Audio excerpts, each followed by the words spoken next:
All right. Brian, what were you doing here today?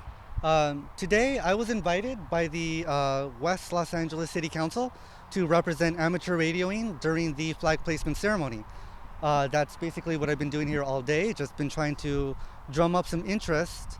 And later on in the day, although it wasn't too successful, it was to communicate with the battleship Iowa and have some of the scouts, some of the kids asking questions. Unfortunately, the ceremony ended early and the battleship came to me a little later, but we'll try again next year.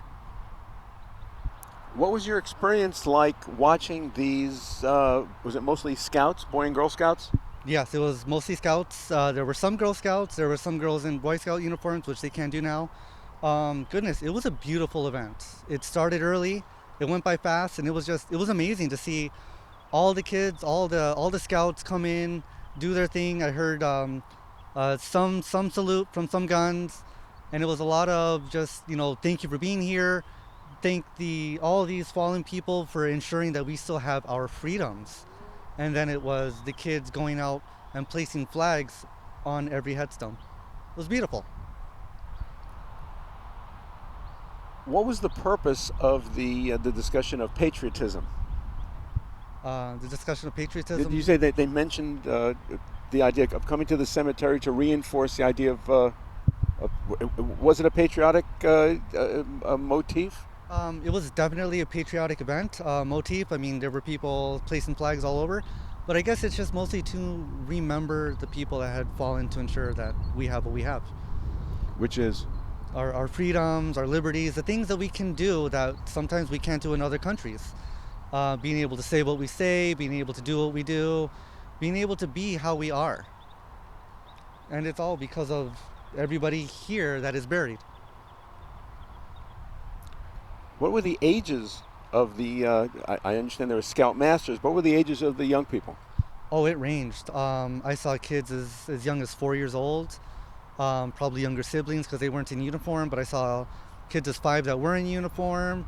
I even saw some older people, 20s, in their 20s, were also in their uniforms as well. So it was a very big range, very varied amount of people that were just all over, from small kids to young adults, and even like you said, the scoutmasters were young adults to older people as well. What concerns do you have about the idea of patriotism in our day here in 2024? Hmm. Well, I'm concerned that there might not be enough. No, I get it. We are free to do what we want, and people are free to believe how they believe, but I think what we're forgetting is that we can do that here. Try that somewhere else, and you might have a bit of an issue.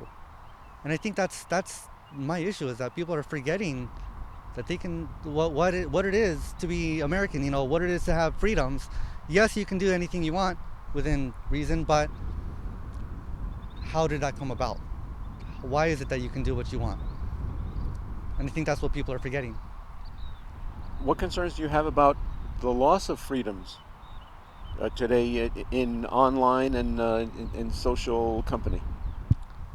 Things are becoming restrictive, um, and you kind of see why. I mean, some people don't want other people to say stuff on their platforms. Other people want to control, how what messages are being sent across. It's concerning because people are trying to control other people when we should be free to say what we want. How about censorship? The idea of both enforced big tech censorship and social censorship in the workplace. Oh goodness, censorship in the workplace. We'll start with that one first. It's the workplace. Like, you're there to do a job. You can have your opinions, but that's not mainly why you're there. What was the other one? You said social media, right? Yeah, yeah. It goes back to people who own that platform that don't want certain messages to come across. But times are how they are, and people want to have control over what they have. So I understand it. I get it. Not everything's public. A lot of things are private as well, and you can kind of control the private things, especially if they're yours. Okay, Hmm. very good. Anything else you'd like to add? Get your radio license. That's it, basically. Just because you don't know what kind of natural emergencies you'll have or encounter. be it hurricanes, be it earthquakes, be it something that causes power to go out, we can still talk. We can still communicate. So get your license. That's the only thing I have to say. That's the biggest reason why I'm here, is to tell people to do that. Can I take a picture of your shirt there? Oh, of course. I'll zoom in. This side or the back? It's bigger. Oh, well, okay. Well, if you take your shirt off, take your sweatshirt off.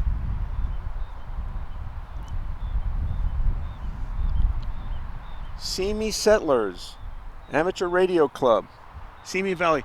So, what's the history of settlement, American settlement in Simi Valley, Oh, goodness. California? I am not big on the history of Simi Valley. I should be. Okay. I know they've been around since the 60s.